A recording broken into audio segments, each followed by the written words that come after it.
आज हम लोग पढ़ेंगे साइट्रिक एसिड साइकिल, जिसको हम लोग क्रेब्स साइकिल भी कहते हैं या ट्राई कार्बोक्सिलिक एसिड साइकिल भी कहते हैं। शॉर्ट फॉर्म में TCA साइकिल भी कह सकते हैं। It is the most important metabolic pathway for the energy supply to the body. 65 से 70% के बीच के जो भी ATP बनते हैं वो क्रेब्स साइकिल के दौरान ही बनते हैं। इस साइकिल को प्रपोज किए थे सर हंस एडोल्फ क्रेब्स ने। एक्चुअली में साइट्रिक एसिड साइकिल जो होते हैं वो माइटोकॉन्ड्रियल मैट्रिक्स में होते हैं। क्रेब्स साइकिल को हम लोग TCA साइकिल इसलिए कहते हैं क्योंकि जो पहली जो प्रोडक्ट होती है क्रेब्स साइकिल में वो आपको पता है साइट्रिक एसिड होती है, जो कि ट्राई कार्बोक्सिलिक इन नेचर होती है और वो कंटेनिंग करता है 3 कार्बोक्सिल ग्रुप को।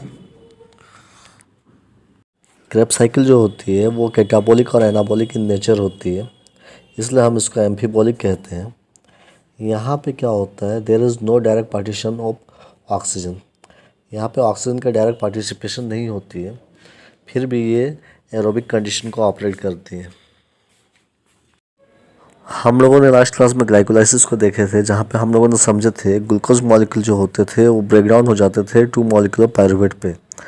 इस पायरुवेट का अब क्या होता है कि इनका क्या होगा, ये आगे जाके कन्वर्ट हो जाएंगे एसिटाइल कोएंजाइम में in the presence of enzyme pyruvate dehydrogenase.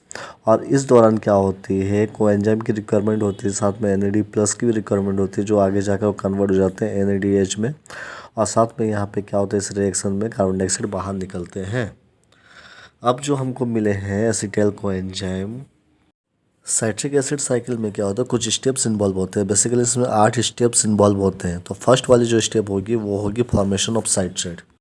हम लोगों ने देखा कि जो एसिटाइल कोएंजाइम हमको मिले हैं वो क्या होंगे, ऑक्सैलो एसीटेट के साथ कंडेंस होके वो बदल जाते हैं साइट्रेट में in the presence of enzyme citrate synthase. साथ में क्या होते हैं, कोएंजाइम बाहर निकलते हैं। Second step is the citrate is isomerized to isocitrate. इसमें क्या होती है, जो साइट्रेट जो हमको मिले थे वो क्या होंगे, कन्वर्ट हो जाते हैं सिस एकोनाइट्रेट में in the presence of enzyme aconitase. इस रिएक्शन में वाटर मॉलिक्यूल बाहर निकलते हैं। साथ में हम ये भी देखते हैं कि सिस एकोनाइट्रेट जो होंगे वो कन्वर्ट हो जाएंगे आइसोसाइट्रेट में।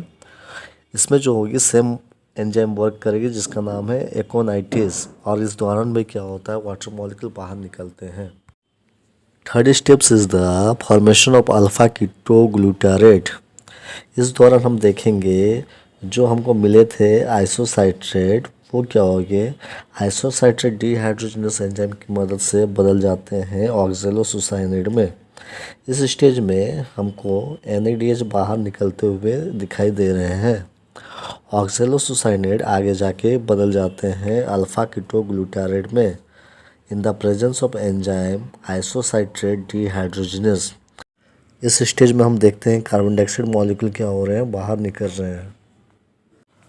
Fourth steps is the conversion of alpha ketoglutarate to succinyl coenzyme. इस स्टेप्स में क्या होते हैं, अल्फा कीटोग्लूटारेट जो होते हैं वो कन्वर्ट हो जाते हैं सुसिनाइल कोएंजाइम में in the presence of alpha ketoglutarate dehydrogenase. इस दौरान हम ये देखते हैं कि NADH और कार्बन डाइऑक्साइड भी क्या होते हैं, बाहर निकलते हैं। Fifth steps is the formation of succinate. अब क्या होता है, सुसिनाइल कोएंजाइम जो होते हैं वो कन्वर्ट हो जाते हैं सुसाइनेट पे इन the presence of enzyme thiokinase. इसमें क्या होता है, GDP जो होती है वो बदल जाते हैं GTP में। इसको हम लोग सबस्ट्रेट लेवल ऑफ फॉस्फोरिलेशन भी कहते हैं, और आगे जाकर ये GTP कन्वर्ट हो जाते हैं ATP में। पूरी रिएक्शन में कहीं भी ATP हमको दिखाई नहीं दिया, पर इस स्टेज में हमको क्या होते हैं, ATP बनते हुए दिख रहे हैं।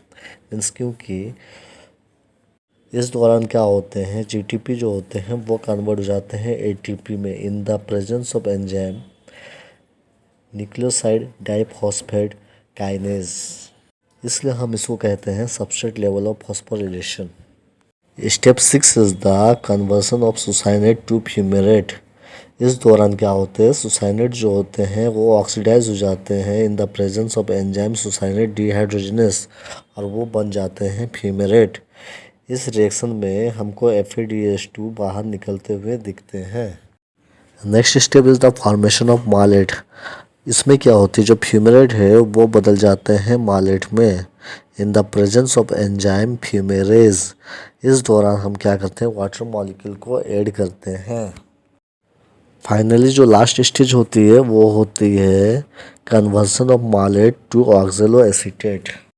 इसमें क्या होती है, मालेट जो होते हैं आगे जाकर ऑक्सीडाइज हो जाते हैं ऑक्जेलो एसीटेट में in the presence of enzyme malate dehydrogenase.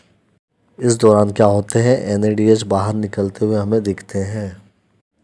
ये जो ऑक्जेलो एसीटेट हमें मिले हैं ये कॉम्बाइन कर जाते हैं एसीटाइल कोएंजाइम के साथ और इस तरह से ये साइकिल को कंटिन्यू करते हैं।